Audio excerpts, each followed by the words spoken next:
Bora lá então, 6h53, domingo, dia 11 de janeiro. Segundo vídeo da série, um humano falando de IA, sem usar roteiro de IA. Essa série eu tô falando de modo mais aberto aqui, sem querer passar nenhum tutorial. Tô sento aqui, pego as minhas anotações que eu separei para falar hoje, sem nenhum tutorial pronto, sem nenhum checklist pronto para você aplicar. Hoje eu já trouxe algumas coisas mais práticas. Ontem eu falei mais abertamente, né, mais ideias. Mas a ideia aqui é como se a gente estivesse conversando numa, sei lá, uma mesa de bar, numa sala de aula, numa sala de estar, conversando sobre esse assunto, né? Então a ideia do canal vai ser trazer também tutoriais, também explicando ferramentas, mas antes de tudo a gente tem que trabalhar numa coisa muito mais interior, numa coisa muito mais interna, que aí sim você consegue desbravar esse mundo e trabalhar com essas ferramentas da maneira melhor, da maneira que eu acredito que vai ser até necessária para se manter relevante como empresa, como pessoa, como profissional nesses próximos anos. Então, esse é justamente o assunto do vídeo, como se manter relevante, né? Então, assim, a relevância hoje, na minha opinião, ela não está mais atrelada a cargo, a senioridade. Existem coisas que sempre vão ser relevantes, né? Sempre vão manter uma pessoa relevante, como por exemplo influência política, networking, acesso. Isso aí obviamente não morre por causa da IA, mas em termos do mundo corporativo, né, da vida corporativa, que é a vida que eu vivo, que eu vivi, das empresas, assim. Inclusive isso é até interessante, né, porque a gente está na bolha e a minha esposa, por exemplo, ela é veterinária.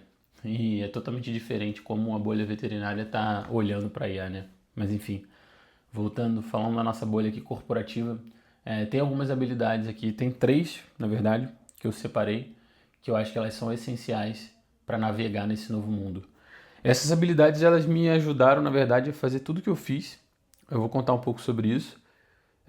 A primeira delas é aprender a aprender, né? Então é uma meta-aprendizagem, vai para ter uma palavra bonita. É você aprender a aprender. A segunda é você ser um bom problem framing, né? É ser bom saber definir bem problemas, enquadrar bem o problema. E três, leitura e interpretação de texto e escrita. Então, para mim, essas três habilidades, elas compõem aí uma base de que é essencial para qualquer pessoa que quer ser top performer, né? Tipo, alto nível com o IA. Não ali o baixo nível, eu sou um ótimo prompter. Não. Eu sei usar as ferramentas, qualquer ferramenta que me aparece, que me é apresentada, eu sei usar ela no máximo. Beleza, você precisa pelo menos ter essas três habilidades básicas. Eu vou contar alguns exemplos.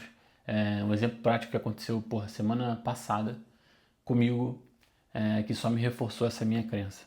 Então, assim, senioridade e cargo, para mim, tá totalmente desalinhado com essa época, né? Então não importa nada. Eu sou um dev sênior de 18 anos de experiência.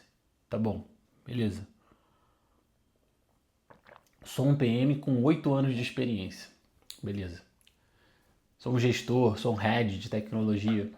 Cara, para mim, sinceramente, isso, para mim como pessoa mesmo, eu olhando para mim no meu dia a dia, tipo, eu sou CEO de uma empresa. Beleza. Mas o que eu gero de resultado? O que você gera de resultado?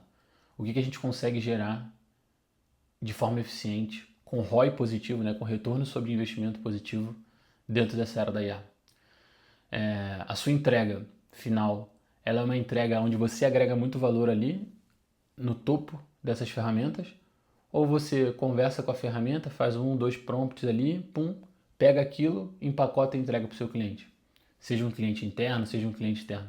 Se você pega o resultado da IA, empacota, entrega, desculpa, você não está bem não, de verdade, sim. Você está sendo um intermediador, né? Um passador. Então você vai ali na IA, você vai, fala, faz um bom prompt, beleza? E repassa para o seu cliente. Até quando esse intermediário vai ser necessário? Já não é mais, né? É só o ponto do cliente olhar e falar, bom, se o resultado que você me entrega é o mesmo resultado que a IA me entrega, por que eu preciso de você?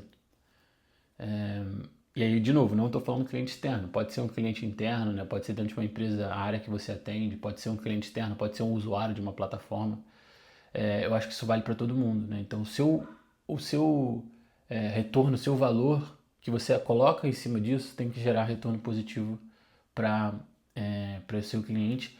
E esse delta, né, essa diferença, é justamente ali o preço, o que você recebe. A diferença entre o que ele investiu, o que ele investiria só usando a IA, o que ele receberia só usando a IA, com o custo disso, só que você adicionou um valor maior e esse valor aí vai ser o que você vai receber financeiramente.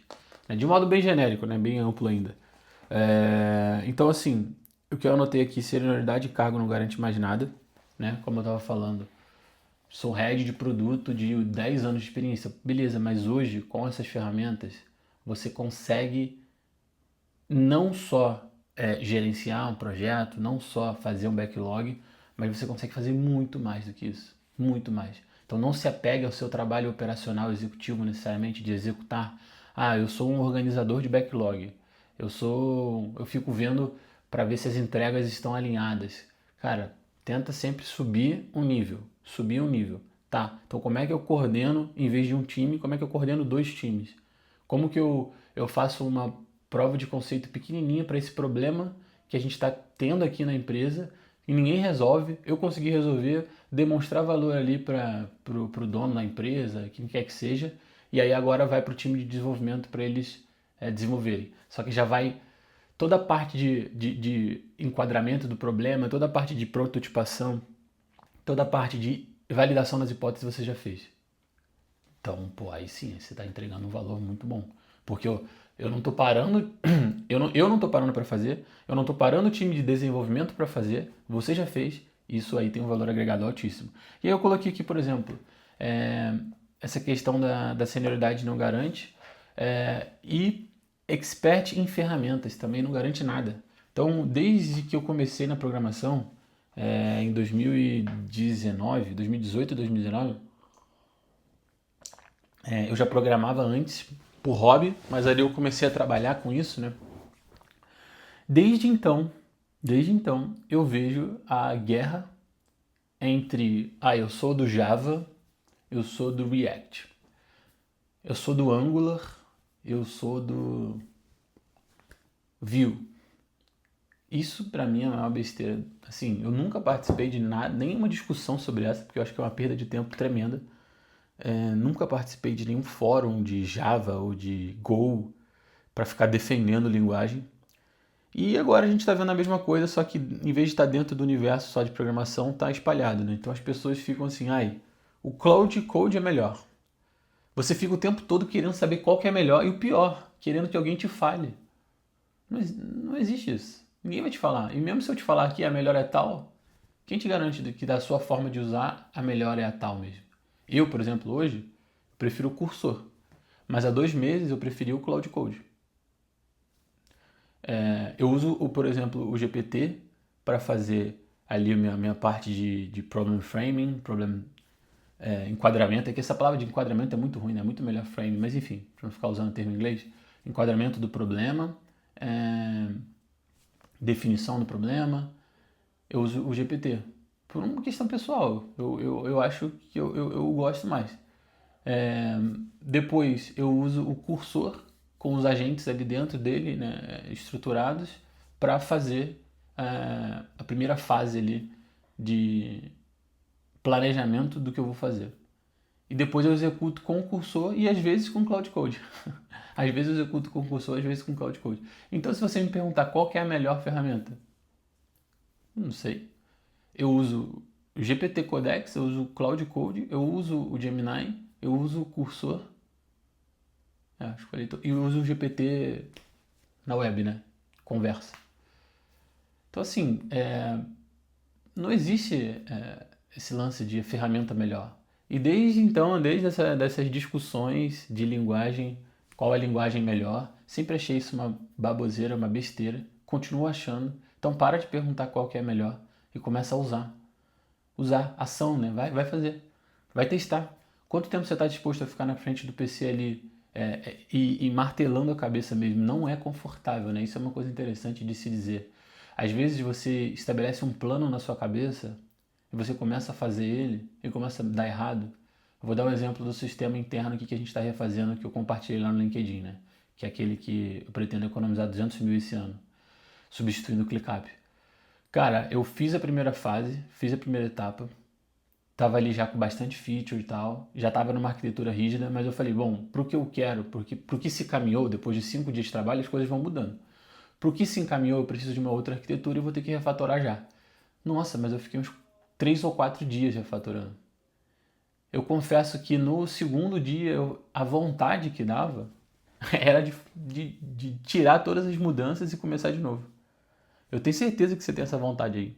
Principalmente quem está começando a usar Cloud Code. Você vai e começa um projeto, você fala, vou fazer um appzinho meu aqui de finanças pessoais. Só que aí do nada a IA começa a ficar difícil, você não consegue mais acertar a mão, você vê que está indo por um caminho, dá erro toda hora, você fala, ai, quero jogar logo isso fora e deixa pra lá. Não vou mais ficar aqui perdendo tempo, vou para outro. Aí que tá o problema.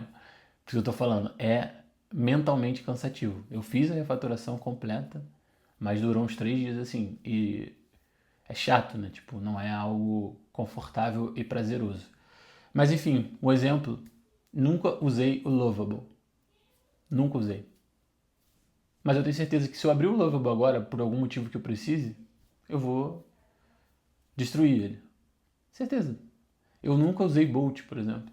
Porque pra mim não faz sentido, né? Pra mim não faz sentido. Eu sou dev, sempre fui dev e não faz sentido eu usar uma plataforma que ela abstrai tanto. Às vezes para um PM ali, para um designer, para uma pessoa de marketing, faz sentido, beleza, mas aí não sou eu que vou te dizer, você que vai ter que descobrir. É, e falando ainda sobre intermediação, como eu falei, se você está numa posição que você sente que na cadeia de valor você está no meio, você pega alguma coisa, alguma informação, você repassa, qualquer que seja ela, eu acho que dá uma atenção para isso que eu falei sobre gerar valor, gerar ROI. Coisas concretas, né? Coisas concretas e muito óbvias, porque qualquer intermediação hoje ela está ameaçada. Intermediação de informação e conhecimento hoje ela está ameaçada. Mas vamos lá então para essas 3 habilidades que eu comentei e cada uma delas eu vou dar alguns exemplos. Vou ligar o ventilador aqui. De como eu faço para usar isso e como que isso me ajuda. A primeira delas, aprender a aprender. Bom, esse é um tema assim que ele é essencial, sempre foi, não tem nada de novo nisso aqui. Essa é uma coisa que eu comecei eu tenho 30 anos, os 12 anos da minha vida, eu comecei a entender que eu não sabia aprender. Então eu passei ali na escola, sempre muito tranquilo e tal, não sentava para estudar, eu me dava bem ali nas provas e tal. E ao sair do ensino médio, eu quis fazer concurso, né? Concurso militar. Então meus pais eram funcionários públicos, minha irmã era militar já, e eu quis fazer prova para as PSECs. É um concurso ali, tinha 15 mil candidatos, 500 vagas, então já me deparei com esse desafio ali. E no primeiro ano ali, que era o último ano do ensino médio, eu falei, bom, vou fazer a prova. Passei normal, assim, tipo, o ano, não estudei. E, obviamente, tomei um pau da prova. Só que ele foi muito bom isso, assim, foi muito bom porque foi uma virada de chave na minha vida de entender, cara, esse mundinho da escola que eu tô me dando bem dessa forma, ele só dá essa minha forma de fazer só dá certo aqui, no mundo real, pelo visto não dá não. Eu sempre fui um cara muito competitivo e com brilho também, né? Nem aquele vídeo do Clóvis lá. Você tem brilho? Então, tipo, porra, aquela prova mexeu com o meu brilho. E eu falei, cara, que isso? Tipo, eu lembro que eu só acertei e só fui bem em inglês, assim. E por incrível que pareça, eu era bem novo, tinha 17 anos ali. Mas eu não fui pro caminho do, eu sou um fracassado, eu fracassei, eu vou desistir e tal, isso não é pra mim, não. Eu falei, mãe, eu quero estudar ano que vem para essa prova e eu vou aprender essa porra, foda-se. Vou aprender de alguma forma, a passar nessa prova. E aí eu entrei no curso só pra isso a partir de janeiro. E eu lembro assim que eu me desconectei de todo mundo ali do ensino médio. Eu sumi mesmo. Eu sumi. E eu fiz uma rotina maluca lá de estudo que deu certo. Eu passei em 51, né? 51º. Foi uma rotina muito maluca, não é a forma. Eu não aprendi a aprender ali, mas ali foi a virada de chave. Eu fazia basicamente assim: eu ia pro curso de manhã e eu via lá o que os professores estavam falando e tal, anotava o que tinha para anotar. Chegava em casa, eu cochilava e eu acordava umas 4 da tarde e eu ia até tipo de madrugada, umas 3 da manhã estudando, todo dia. E aí sábado e domingo eu só fazia a revisão.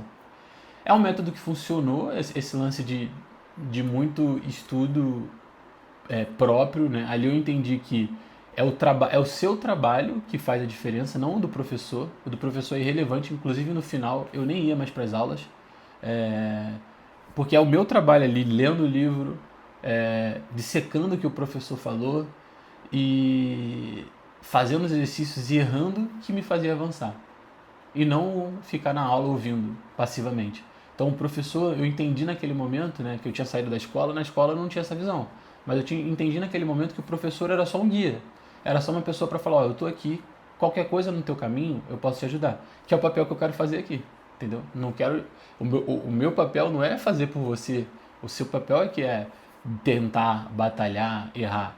Mas, como um tutor, como um professor, como uma pessoa ali com mais experiência, eu posso falar, opa, tô aqui, se você precisar de uma ajuda para eu te destravar aqui e ali, eu posso te ajudar. E ali eu entendi que esse era o papel do professor. E aí no final eu nem ia mais para as aulas e deu certo. Eu passei e fiquei um tempo no exército, fiquei 3 anos e saí. Não era para minha carreira. E ali depois que eu saí, bom, eu falei, ai, tô velho. Ali bateu bem forte assim essa decisão, não foi algo simples como eu tô falando agora. Mas eu falei, cara, eu preciso fazer alguma coisa para me destacar, porque a galera tá chegando com 18 anos, eu tenho 21 e eu tô velho. Na minha cabeça eu achava que eu tava velho, né? Hoje eu entendi que nem tava, nem pro mercado eu tava, mas na minha cabeça eu achava. E aí que eu fiquei meio paranoico com isso de aprender a aprender. Então eu listei assim, por exemplo, na época eu queria trabalhar com direito societário, né, mercado financeiro. Eu fui para fazer direito e eu queria ser advogado em mercado financeiro porque eu entendi que ali tinha dinheiro, de forma bem pragmática, né? Eu não amava, apaixonado por isso, mas eu entendi que ali eu tinha uma habilidade e que aquela habilidade era num mercado que tinha dinheiro. E eu falei, tudo que eu preciso está aqui, como que eu vou aprender isso?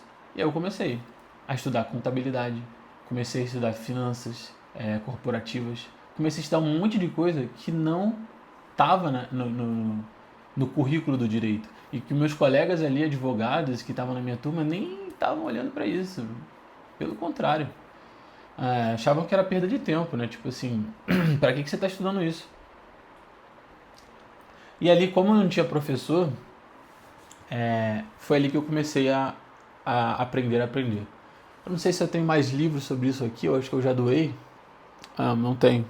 Mas assim, basicamente, eu posso depois gravar um vídeo só sobre isso. Se te interessar, deixa comentário aí, sei lá, faz de alguma forma para eu saber. Mas tem várias técnicas de aprendizagem. Eu acho que todo mundo vai ter que ser um pouco mais autodidata daqui para frente. Já era algo meio necessário nesse mundo aí tão corrido e tal, mas com IA ele se torna mais necessário, porque a IA tá ali com todas as informações do mundo disponíveis. O que você faz com isso? O que eu faço com isso? Vai ser diferente. Então os autodidatas eles tendem a conseguir extrair mais porque eles extraem sozinhos, não precisam de ninguém ali direcionando necessariamente. Mas enfim, então aprender a aprender é esse processo onde você entende o seu mecanismo de aprendizagem e você consegue otimizar ele e depois só aplicar. Basicamente isso. Então hoje eu tenho o meu que eu uso para tudo. Então, por exemplo, ano passado eu comecei a tocar bateria. Comecei a tocar bateria e eu usei de novo esse meu método de aprender a aprender. Não tem nada demais, não tem nenhum segredo, é um método simples que eu uso no meu dia a dia, mas é essencial nessa fase. E ele é o pilar de tudo. É o primeiro. É o pilar de tudo. E vocês vão entender por que é o primeiro quando eu contar a minha experiência aqui que eu tive semana passada. Mas ele é o pilar de tudo. Então, basicamente, vai de forma bem resumida. Eu nem coloquei aqui no roteiro, mas eu vou te falar de forma bem resumida da forma como está na minha cabeça. Primeiro, eu tenho um objetivo ali de alguma coisa, eu vou colocar bateria. Eu me matriculei no curso, né? Então aqui perto de casa tem uma escola de bateria, eu fui lá e me matriculei. Sem a expectativa de que o professor vai fazer algo por mim. Ele é muito mais um canal para que eu tenha acesso a um novo contexto, a um novo mundo. Eu não sabia nada de bateria, por mais que eu gostasse. Eu não sabia quais marcas de bateria eram boas. Eu não sabia o que são os caras mais fodas da bateria. Por mais que eu goste de algumas bandas e eu conheça, eu não sei, eu não tinha as referências. Eu não sabia o beabá, né, o primeiro passo. Não sabia como fazer. E o professor, nas primeiras 2, 3 aulas ali, ele me entregou tudo isso. Então, ó, a base, o começo está aqui. Esses são os caras foda, segue esse cara aqui. E é disso que eu preciso. Eu preciso de alguém para me incluir nesse novo mundo. O primeiro passo é isso, eu preciso estar incluído nesse novo mundo. Vou dar um outro exemplo de estudo, como é que eu faço. Então eu pego, por exemplo, eu quero aprender sobre macroeconomia. O que eu vou fazer? Hoje, né, com o YouTube, eu vou os canais melhores, assim, top. E geralmente eu não pego o canal hypado de hoje, eu pego um canal que já tem, tipo assim, 5, 6 anos, vídeos mais antigos, que continuam performando bem, e eu vejo sobre o que os caras estão falando.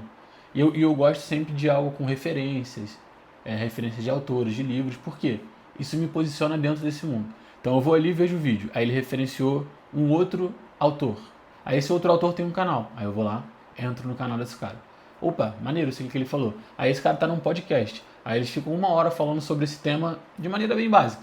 Aí eu começo a ver o que eles falam, qual que é a linguagem que eles usam. E eu entro nesse mundo. Então o primeiro ponto é esse, entrar no mundo. O segundo ponto é dar esse primeiro passo. Então ele já te passou como é que é o primeiro passo, você tem que dar. O da bateria era o groove lá, por exemplo. 1, 2, 3, 4. 1, 2, 3, 4. Era o groove. Bumbo, chimbal, chimbal, caixa, bumbo. Pum, bum, bum. Aquele basicão. E você tem que treinar. Tem que treinar isso, dar o seu primeiro passo. Não adianta você já querer fazer virada, fazer um monte de coisa que você não vai conseguir. E eu já chego na coisa que eu quero aprender com toda essa cabeça. Então eu não me frustro, sabe? Eu sei exatamente respeitar. E às vezes eu respeito até demais. Então eu fico um tempão treinando chatão mesmo. Tipo, fico lá, sei lá, meia hora fazendo só o groove. Até conseguir fazer ele sem pensar. Dei o primeiro passo. Beleza. Qual que é o próximo passo, né? Então você vai, quais são os próximos passos? Sem se preocupar, será que eu vou conseguir tocar aquela música impossível? Vou. Não sei quando, uma hora eu vou. Então dá o primeiro passo e conseguir ter essa trilha, conseguir fazendo essa trilha. Então tipo, pô, essa música tem só esse groove. Pum, toquei essa música já, legal. Tem uma virada aqui que eu não consigo. O que eu preciso aprender para fazer essa virada? Eu preciso de uma coordenação um pouco melhor aqui da minha mão com o pé. Beleza, então eu vou treinar isso. Eu comprei um curso online também, por exemplo. Então, o professor que está lá no curso, ele não é meu... eu não preciso pedir para ele para ir além, sabe? Eu fui lá e comprei esse curso e estou seguindo. Então eu fico treinando. Então o segundo passo é esse. E o terceiro é você treinar. Treinar. E dar tempo para treinar. Então assim, eu sei que eu vou aprender se eu repetir. Repetição. Esse é o meu método, tá? Repetição. Então, eu vou separar 30 minutos e se eu tiver com uma dificuldade na coordenação aqui, chimbal, caixa e bumbo, eu vou ficar 30 minutos por dia. E você vê que isso é muito poderoso. No segundo dia, geralmente você já acabou com aquilo, você já está mandando bem, você já pode ir para o próximo. Tipo assim, e mesmo que eu não sou tão coordenado, vou demorar mais, beleza. Mas se você mantiver fazendo o seu treino, é a parte chata, né, do exercício que você faz quando você está querendo estudar para uma prova e você erra, da música que você tenta tocar e sai esquisito. Tô passando por isso agora, tô querendo aprender What I've Done, do Linkin Park, e tá lá, não tá legal, mas eu ouço a música e vou tocando errado mesmo, descoordenado mesmo, errando, aí depois eu toco de novo, você vê que depois vai melhorando. Então o terceiro passo é treinar constantemente. Memória muscular sobre aquele assunto. E pronto, é isso. Simples assim. E aí, por exemplo, vamos trazer aqui para o mundo da IA, né? Então, porra, você às vezes quer cair direto na ferramenta com alguém já te falando um template pronto. Você não vai aprender a usar essa ferramenta. Não vai. Não vai conseguir. Primeiro, entrar no mundo das IAs, entender como que se comunica. Você está querendo usar isso para marketing? Beleza. Você já é de marketing? Então você já sabe do mundo de marketing. Agora vamos entrar no mundo das ferramentas de IA. Quais são? Vai tateando, né? Vê um vídeo no YouTube, compra o curso de alguém, sei lá, e-book, vai tateando. Pô, entendi, são essas ferramentas, esse é o cenário que me apresentou, beleza. Qual que é o primeiro passo que eu tenho que dar? Eu vou fazer um sistema que vai revolucionar o universo. Não, não é esse. Qual que é o primeiro passo que eu tenho que dar? Deixa eu ver. Aqui no meu trabalho eu gero texto, eu escrevo o texto, escrevo. Mas uma coisa que me toma muito tempo, por exemplo, é a pesquisa. Pronto, deixa eu ver como que eu uso para fazer uma pesquisa mais rápido do que eu faço atualmente. Beleza. Você vai tentar, às vezes a primeira vez você vai olhar para o método antigo e vai falar, pô, mas era mais rápido como eu fazia. Aí você vai querer desistir. Não, aí você continua, vai fazendo. Até uma hora que você vai, entendi essa limitação aqui. Deixa eu ver como eu resolvo essa limitação. Pesquisa. Resolvi. Ah, legal. Pum, pum, pum, pum. Pronto, deu o primeiro passo. Deu o primeiro passo, qual que é o segundo? Qual que é o terceiro? Vai aumentando o nível do seu desafio, vai aumentando o nível do seu desafio. E separando sempre um tempo para ter essa memória muscular. Né? Esses dois eles andam em conjunto. E assim vai, assim você vai evoluindo, vai evoluindo, vai evoluindo. Bom, tem uma coisa que eu gosto muito também, que a própria IA pode te ajudar a aprender sobre IA ou sobre qualquer outra coisa, que é usar a IA no modo advogado do diabo. Então, tudo que eu tenho de ideia, tudo que eu aprendo e eu tento executar, eu abro um novo GPT, eu coloco um prompt lá para ele atuar como um advogado do diabo, um inquisidor, que vai só ficar me fazer as perguntas mais difíceis, querendo que eu melhore 10 vezes, 20 vezes o meu processo. E aí ele vai me obrigar a pensar muito. Então, assim, ele obriga você a pensar, porque ele não vai te dar coisa pronta. É muito interessante fazer isso. Isso é uma das coisas incríveis que a IA trouxe, né? Isso é muito legal. Quem ia fazer isso antes? Às vezes um coach, muito bom, mas a IA fazendo isso é muito legal. Vou dar um exemplo aqui eu estava refazendo, né, a proposta de valor da House, da minha empresa de tecnologia. E eu potencialmente gastaria 3, 4 horas para fazer tudo isso sozinho. Com a IA é muito mais rápido, porque eu posso pegar ideias estruturadas. Então abro um chat só para ir estruturando as minhas ideias, coloco as ideias, vou colocando tudo de modo... Às vezes até via fala, tá? De verdade, não sem futurismo. Já fiz coisas ali na bike, sentei na bike e vou falando ali com a IA. Isso possivelmente... Não é possivelmente não. Isso é 100% possível. Isso é totalmente possível hoje em dia. Inclusive o sistema ali de substituição do ClickUp eu comecei na bike. De verdade.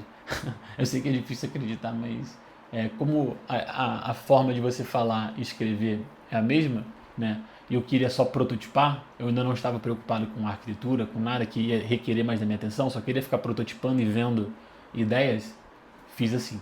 Mas enfim, voltando, eu peguei, abri o GPT, comecei a jogar lá qual que era o meu público-alvo, ICP, pedi para ele me ajudar. E sim, 1 hora e pouco eu tinha, de forma estruturada, bonitinha, abri um Miro, né? Coloquei Value Proposition da House, ICP, dores do ICP. Isso tudo também, eu já, como eu faço muito isso, eu já tenho um método, mas assim, terminar isso, jogar no advogado do diabo, ele melhora pelo menos 3, 4 vezes a sua própria clareza sobre o que você está fazendo. Então eu fiz isso ontem e foi muito bom. E aí o último ponto sobre isso é que ele te obriga a tomar decisões difíceis. Né? Eu coloco isso no prompt. Ele falava assim às vezes, a sua proposta de valor é para o empresário, founder não técnico que teve uma experiência ruim com uma software house, ou para o founder não técnico que não sabe gerenciar um time de tecnologia e ele quer contratar uma empresa para fazer isso mais rápido para ele. E eu falava assim, os dois. Ele falava, não, você tem que me falar qual que é o mais importante, qual cliente que entra mais fluido, qual cliente que você vende mais rápido, qual cliente que percebe mais valor. E você tem que ficar, putz, eu tenho esse cliente, eu tenho esse. Hoje são 13 clientes na house, né? Eu tenho esse. Qual que é? Porra. E você tem que decidir, entendeu? Essa é a diferença do cara que vai performar com qualquer ferramenta de IA do cara que não vai. Porque o cara que não vai, ele está delegando o pensamento para IA. Ele vai jogar, não sei, toma aí meus 13 clientes e você decide. Não é assim. Não é assim. Então esse cara que delega o pensamento, que delega, esquece, está fadado a se ferrar. Então o segundo ponto, o problem framing, né, que eu coloquei, que eu já falei algumas vezes, que é você enquadrar bem o problema. Toda situação que você vai estar trabalhando, todo app que você quer fazer, toda prova de conceito, você está lidando com algum problema, né? Seja para sua empresa, seja pessoal, seja um negócio que você quer criar, é um problema. E existe também métodos e existe uma forma ótima de fazer o enquadramento desse problema. Então, você conseguir usar a IA também para te ajudar nisso, mas você na sua cabeça conseguir ter a clareza mental para fazer isso, né? Então você vai... e tem várias formas de fazer, né? Não tem uma forma só certa. Mas você pegar e falar, cara, esse problema. Algumas pessoas dizem que 80% da solução do problema está em você conseguir enquadrar bem ele, né? Definir bem ele, definir bem o problema. Então por isso que eu sou muito viciado nisso, por isso que eu estou sempre voltando na proposta de valor da House. Antes de começar esse canal aqui, eu fiz também desse mesmo método a proposta de valor desse canal, tá? Então isso é muito bom porque você sabe o que você está fazendo. Mas enfim, então você conseguir enquadrar bem o problema, conseguir ter ali as hipóteses, conseguir ver os edge cases, né? Os casos que estão fora ali. Você enquadrou o problema, você vai ver ali, tem os fluxos, tem o enquadramento que você fez e tem um caminho feliz, tá? Esse aqui, assim eu resolvo esse problema. Pum. Mas deixa eu ver aqui, por exemplo, 5 edge cases que não estariam dentro desse problema, para você pensar. Ah, tá. Não, beleza. Esse aqui eu não tinha pensado, mas não faz sentido. Ou esse aqui eu não tinha pensado e faz sentido. Deixa eu colocar, deixa eu ver. Então, essa habilidade também, ela é essencial, porque você vai fazer isso, vai ter que fazer isso o tempo todo. Porque, como eu falei, né, para você se manter relevante, você precisa ser mais um resolvedor de problema. O intermediário de informação, o intermediário de conhecimento, ele não resolve nenhum problema concreto. Mas hoje todos são capazes de resolver problemas com tecnologia, usando IA. Pode ser um fluxo no N8N, pode ser um código em Go, pode ser um código em Java, pode ser um código em JavaScript, pode ser uma ferramenta que você criou no Bolt, pode ser N coisas. Mas o ponto é você conseguir exatamente o que eu estou resolvendo, exatamente como que eu resolvi e as hipóteses que eu tenho de que por que isso vai ser valioso e como que eu vou avaliar se eu resolvi bem ou não, né? Isso é importante até porque quando você for comunicar, quando você for mostrar isso para outras pessoas, se a pessoa não entendeu o que você está querendo resolver, às vezes ela vai te dar feedbacks que não se aplicam a você e você vai aceitar. Isso é muito comum em gestão de produto. Você fala, eu vou resolver esse problema aqui, pum. Aí você resolve aquele problema. E você apresenta às vezes para uma persona que não tem aquele problema. Ela vai falar, não, mas acho que isso não é útil não. Ah, mas eu usaria assim, mas eu usaria assado, mas eu usaria dessa forma. E aí você fala, putz, meu produto não serve.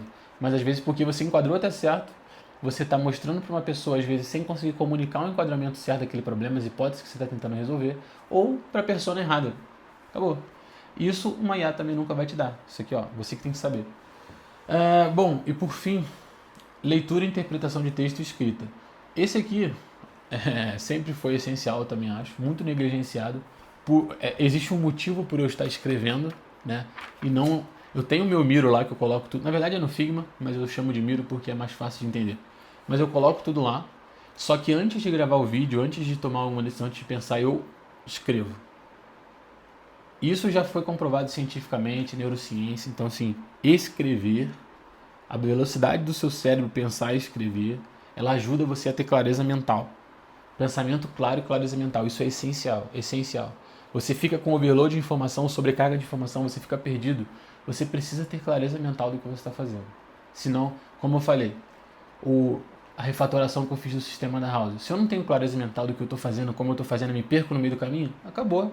Eu vou jogar dinheiro fora, porque eu já tinha gastado 2 dias ali e consumindo, né, Como eu falei, eu gastei 10 mil reais em 18 dias, mas eu consegui levar isso para homologação.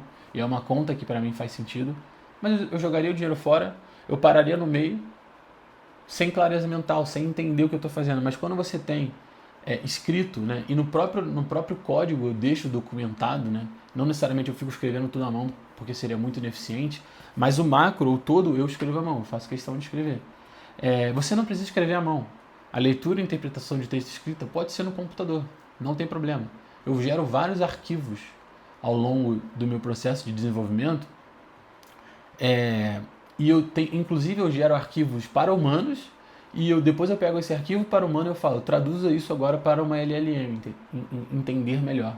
Porque eu sei que a forma como a gente escreve, a forma como eu me comunico é diferente da forma como a LLM interpreta.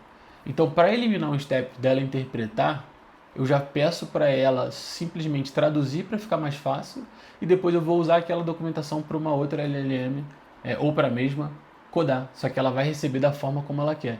Então olha o nível de clareza mental que você pode chegar, olha o nível de processo que você pode chegar, né? Então, sobre isso aqui ainda, quando eu falei da bike, eu passei, eu acho que só um dia ou dois, só falando e documentando o problema que eu queria resolver. Falei do ClickUp, falei dos problemas, falei da persona, falei do fluxo inteiro da house, fui documentando tudo aquilo. Aí depois eu saía da bike e ia revisar as documentações, eu ia organizando ela, né, documentando melhor, e depois voltava, falava, atualizava. Quem tem paciência para fazer isso? O problema é que as pessoas não têm paciência. Eu não sei se você tem paciência, mas se você não tem, comece a ter. Começa a se trabalhar para ter essa paciência. De entender, cara, eu vou demorar 3 dias para fazer isso, beleza. Mas não tenta pular já para a solução. Se eu tivesse pulado já para a solução, teria dado errado. Eu tenho consciência, certeza absoluta disso. Então essa paciência, né, e essa leitura e interpretação de texto escrita, porque depois você tem que ler um monte de coisa que escreveu, tirar. É um trabalho muito de tirar e mandar ele escrever de novo e revisar de novo. E esse trabalho, como eu falei no vídeo de ontem, ele queima muito a cuca. Não é fácil de fazer, porque você no final está raciocinando. Então não adianta também você achar que vai ficar 4, 5 horas direto codando, né, nesse nível assim, de raciocínio, de atenção, que você não vai. Quando você sente que você... ele mexeu num arquivo muito grande que eu estou com preguiça de ler, para na hora. Então, leitura e interpretação de texto escrita, essencial. E existe método para os 3. Eu falei muito mais do primeiro, que eu acho que ele é o essencial, o básico de todos, mas existe método para os 3. Se você tem interesse nisso também, deixa eu saber de alguma forma, que depois eu posso falar só sobre isso. E aí, para fechar, eu vou trazer a minha experiência que eu passei recentemente, que foi muito legal passar por isso, que é a criação de vídeos com inteligência artificial. Então, ao longo de todo esse ano, dos últimos 2 anos, eu venho trabalhando com IA o dia inteiro para o meu trabalho. Criar produtos, criar soluções com software e tal.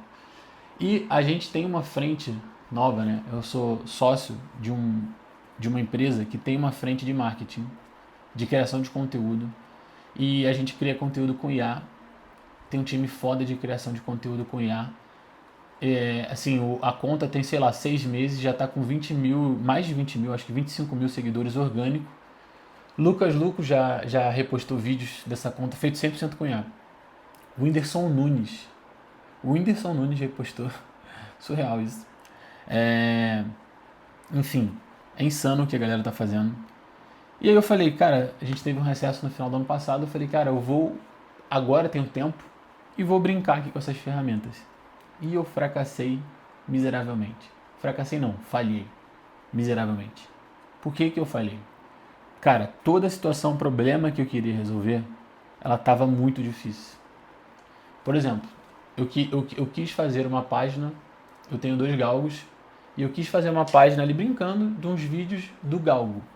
E aí, virou uma chave e eu entendi perfeitamente o que as pessoas, o que talvez você passe, ao tentar usar o Cloud Code e o cursor, que eu não conseguia ver porque eu já estava muito interno meu. Mas ali, usando o Higgsfield, usando o Kling, usando o Nano Banana, eu vi, cara, é isso que as pessoas estão passando, tentando usar ferramentas de IA para gerar produtos, para gerar software. Por quê? Primeiro, eu entrei, era 1 milhão de ferramentas. E aí eu mandei mensagem pro meu sócio e falei, cara, qual que é a ferramenta, como aquele lance que eu falei do professor, do tutor, alguém com mais experiência, eu falei, mano, você quer fazer isso aqui, qual que é a ferramenta que você usaria? Ele me falou, essa é essa aqui. Eu falei, beleza, vou lá usar. Quando eu abri a ferramenta, porra, tinha 1 milhão de coisas de vídeo e de imagem que eu não fazia ideia, eu não sou designer. E eu falei assim, meu Deus, o que que eu escolho? Mas todo esse processo eu fiz sem pressão, tipo assim, eu não estava querendo performar nenhum resultado, eu estava querendo brincar mesmo é, nesse processo não confortável de fazer uma coisa totalmente fora da tua área. E, por acaso, é muito interessante quando você faz essas coisas, né? Existe um conceito chamado de serendipidade. Você está tentando fazer um negócio, né? A metáfora é, tem um cientista tentando fazer uma mistura ali, ele está um tempão naquele problema, sem querer, pum, ele derruba um frasco, e aquele frasco, quando ele derruba, acontece uma coisa, ele fala, putz, eureka, né? Tipo, ai, descobri um negócio. Então, essa serendipidade aconteceu, porque fazendo esse processo, eu me dei conta de tudo que muitas pessoas poderiam estar passando, tentando usar as ferramentas de software, e aí que eu vim parar aqui criando conteúdo. Eu falei, bom, vou criar conteúdo sobre isso para essas pessoas. Mas voltando aí da divagação, era tanta nomenclatura que eu não conhecia que eu falei, caraca, vamos lá, vamos escolher uma aqui qualquer e vamos testar. Vamos usar os meus métodos, vamos testar. Pum, testei. Ficou horrível o vídeo. Ficou horrível. Horrível, não ficou nem perto do que a designer Mor, a Mariana. Inclusive sigam ela aí. Quem quiser, quem for designer, quem for de marketing, recomendo seguir o Aura Mode e seguir a Mariana Morgs aí.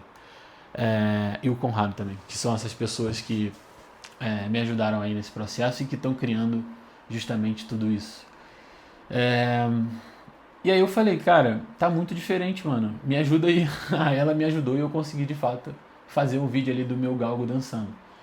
Mas o ponto é 2 e 3. Eu não sabia fazer o frame do problema para gerar o vídeo.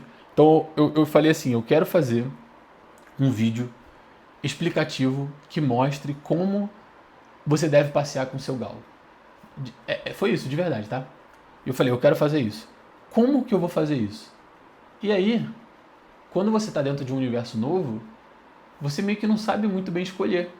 Então eu falei, eu posso fazer isso cartoon, eu posso fazer isso como se fosse um anime, eu posso fazer isso como se fosse aqueles vídeos Telecurso 2000 que vai mostrando um exemplo. Como coloca?